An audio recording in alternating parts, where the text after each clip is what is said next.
Europe 1, bonjour. Le journal des sports. Avec, toujours, Jérôme Lacroix. Marc un blanc, bonjour.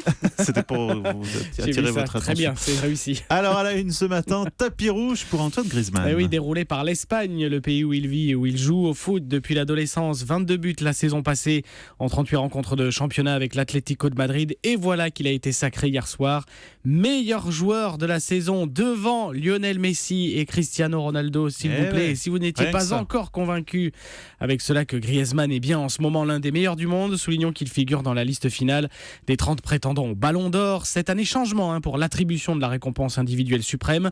Seuls les journalistes votent, plus du tout les joueurs ni les sélectionneurs.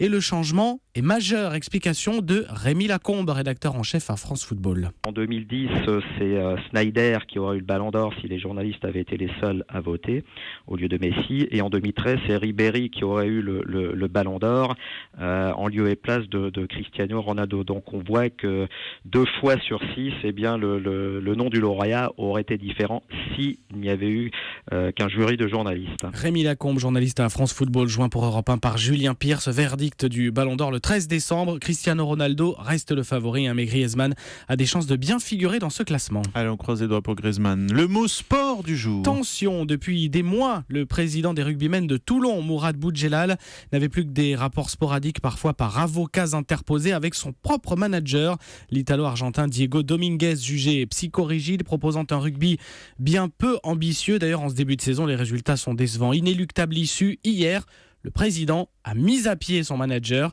C'était écrit, résume ce matin Éric Blanc, le consultant rugby d'Europe 1.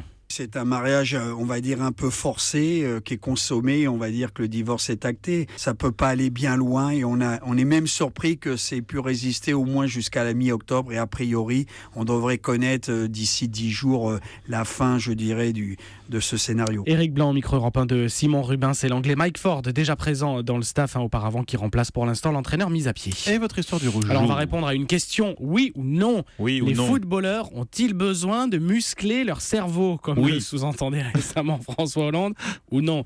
Eh bien, a priori, oui. Je vous explique. À la lumière du résultat de cette étude, encaisser régulièrement des coups de ballon sur ou dans la tête réduit de 41 à 67% les capacités de la mémoire dans les 24 heures suivant une rencontre ou une séance d'entraînement. Alors, des affections dans un premier temps temporaire, mais sur une carrière de 15 ou 20 ans, eh bien, le cerveau peut être affecté à long terme. Reposez bien votre cerveau, Jérôme. Voilà. Merci pas des coups de ballon dans la pour tête. Ce journal des sports. Et maintenant...